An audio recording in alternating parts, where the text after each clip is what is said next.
কখন চলে যাব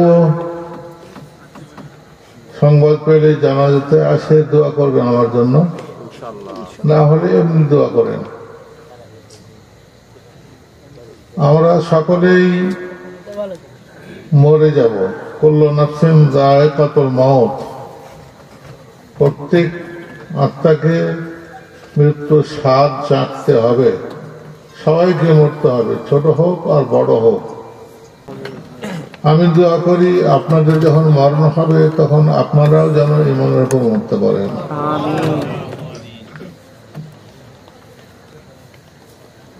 যার মরণ ঈমানের উপর হবে সে কামিয়াব হবে, আর যার মরণ ঈমানের উপর হবে না সে নাকাম হবে, অকৃতকার্য হবে।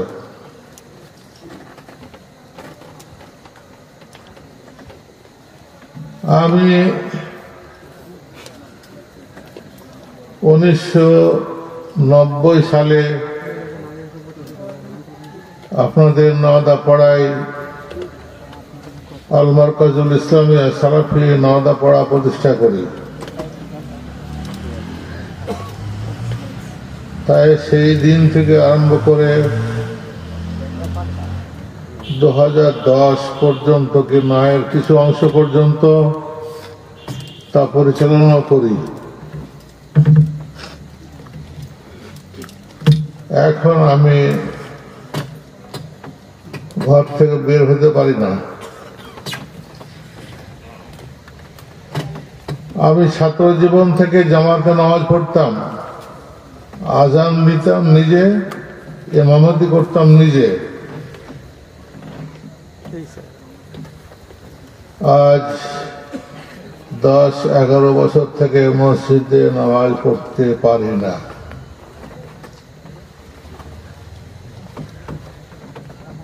নিকটতম মসজিদ আমার হাতের তৈরি, ওই পারে রাস্তার পূব পারেরটাও পশ্চিম পারেরটাও,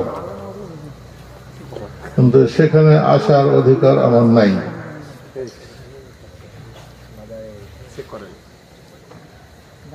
কখন চলে যাব সংবাদ পেলে জানাজাতে আসে দোয়া করবেন আমার জন্য, না হলে এমনি দোয়া করেন। আমরা সকলেই মরে যাব, কুল্লু নাফসিন যায়কাতুল মাউত, প্রত্যেক আত্মাকে মৃত্যুর স্বাদ চাখতে হবে, সবাইকে মরতে হবে, ছোট হোক আর বড় হোক। আমরা একটু আগে শুনলাম দুনিয়াকেই অগ্রাধিকার দিচ্ছি আমরা। দুনিয়াটা অগ্রাধিকার দেওয়ার জিনিস নয়। একটু আগেই আমাদের বক্তা আলোচনা করলেন যে দুনিয়া এবং দুনিয়াতে যা কিছু আছে তা একটা মাছির পাখার সমান, দানার সমান, ওজন নয়, কেমন এরকম দাম হবে না।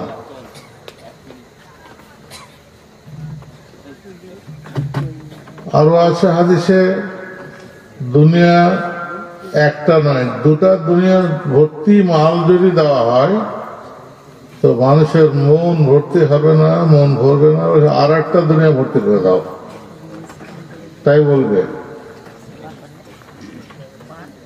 আমরা দুনিয়ার দিকে একটু নজরটা কম দেই আর পরকালের দিকে নজরটা বেশি দেই, এটাই হবে আমাদের জন্য উপকারে আসবে, আর এটাই আমাদের করা উচিত হবে।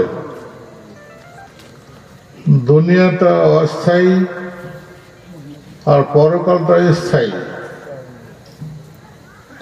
দুনিয়ায় তো কিছুক্ষণ আগে সকাল হয়েছিল, এখন সন্ধ্যা হয়েছে, একটু রাত হয়েছে, একটু পরে সকাল হবে, এই দিন শেষ।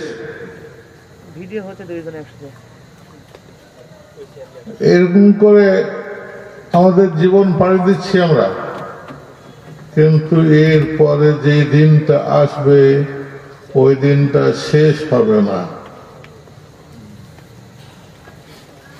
আর আরেকটা জিনিস হলো যে ওই দিন আর দুনিয়া মাঝরাতুল লিল আখিরাহ। ওই দিনের জন্য এই দিনটা হলো ক্ষেত স্বরূপ। আপনি মাঠে কিছু ক্ষেত আবাদ করছেন, ওটা কি জন্য? আপনার ঘরে তো আজকে খেতে আছে, তারপরে আপনি আরো কিছু করছেন, ওটা কেন? আগামী দিন খাবো সেজন্য। তো দুনিয়াতে আমরা যা করব পরকালে সেটা পাবো, ভালোই করি আর মন্দই করি। আমরাকে ভালো আমল করার জন্য মানে আমাদের সালেহান ফলে নাফসে এবং আশা ফালেহা, যে ভালো কাজ করবে তার ভালো ফলটা ওই পাবে, আর যে মন্দ কাজ করবে মন্দ প্রতিফলটা তাকে ভোগ করতে হবে। আর একখানে আল্লাহ বলছেন আল্লাহ তাদের ওখরা, আল্লাহ বলছেন যে একের পাপের বোঝা অন্য বহন করবে না।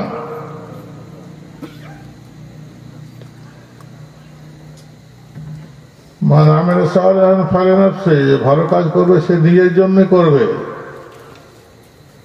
আপনি আজকে এসে এই সভাতে এসে যদি একটু নেকি পান, এই নেকির ভাগ অন্য কেউ পাবে না,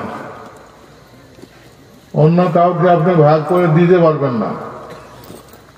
এটা শুধু আপনার, এটা আপনার এবং শুধু আপনার। এই নেকি কাউকে আপনি দিতে পারবেন না, কেউ নিতেও পারবেন না। কিন্তু আপনার পকেটে 10টা টাকা আছে, আপনি যাওয়ার সময় আপনার পকেট থেকে আপনি নিয়ে নিতে পারেন, জোর করে বা কৌশলে, চুরি করে, পকেট মেরে অথবা ছিনতাই করে ওই টাকাটা নিতে পারি, কিন্তু আমলটা কেউ নিতে পারবে না। আমাদের সালেহ নেক আমল যেটা করবেন সেটা কেউ নিতে পারবে না। যে কয় পয়সা এখানে আপনারা দান করলেন আর যে কোরআন এবং হাদিসের কথাবার্তা শুনলেন, এই যে নেকিটা হলো, সেই নেকিটার ভাগীদার আপনি ছাড়া আর কেউ নয়, আপনি ছাড়া আর কেউ পাবে না। অতএব নিজের জন্য নিজের আমলটা নিজেকেই করতে হবে। আগামী কালকের জন্য আপনার জোগাড় যন্ত্রটা আজকেই করতে হবে, না হলে ওই যে মুন্সি ফসি বলেছে না, এখানে মাল তোমার পরেতে লুটিবে, কবরে আযাবে তুমি একলা রহিবে। এখানে ধন সম্পদ রেখে যাবেন, সে সুদের টাকা হোক আর ঘুষের টাকা হোক, চুরির টাকা হোক বা চাঁদাবাজির টাকা হোক, সুদের টাকা হোক আর যাই হোক, এই টাকাগুলো অন্যরা ভোগ করবে। কবরে আপনি আযাবে একাই থাকবেন। কবরের আযাবের ভাগ অন্য কেউ নেবে না, টাকাগুলো সব ভাগ করে নিয়েছে, বাড়ি ঘর বা জমি জায়গা সব ভাগ করে নিয়েছে।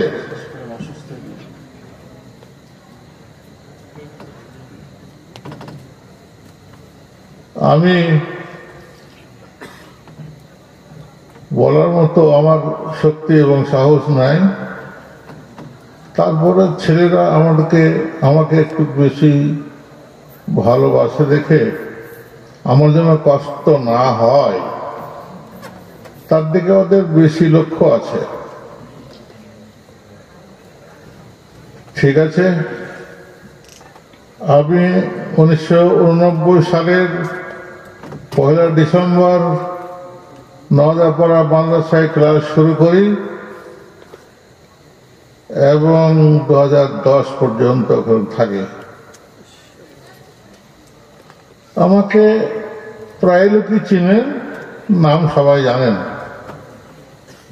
অনেকে হয়তো দেখেননি, আজকে দেখে নেন। আমি যেটা বলছিলাম সেটা যেটা আমি করেছি কাজ, সেটা যেন আল্লাহ সন্তুষ্টির জন্য হয়। অন্য কোনো নিয়ত থাকলে ওটাকে আমি পরিত্যাগ করছি। আল্লাহ আমার নিয়তটাকে তুমি বদলে দাও। যে সমস্ত সঙ্গী সাথী আমার সাথে ছিলেন, এখানে আমাদের অ্যাডভোকেট কি যেন, অ্যাডভোকেট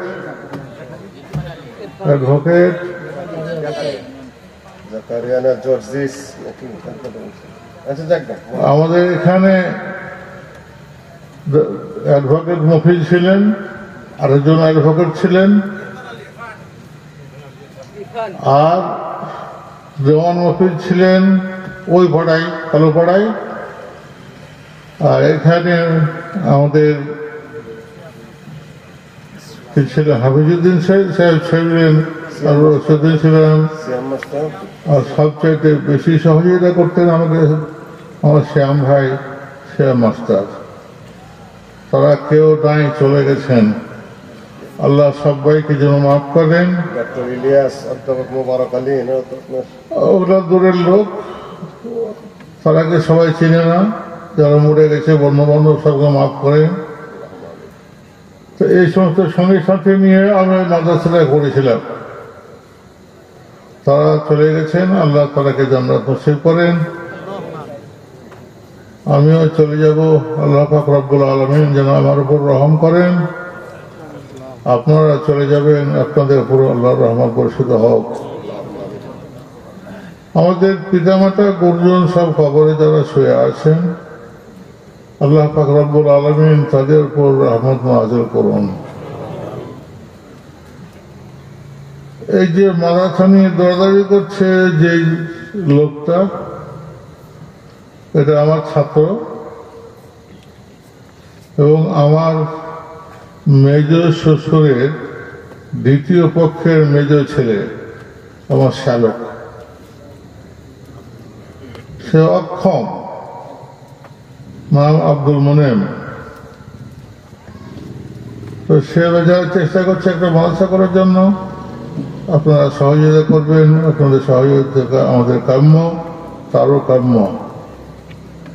আমি একথা বলে আপনাদের সবাইকে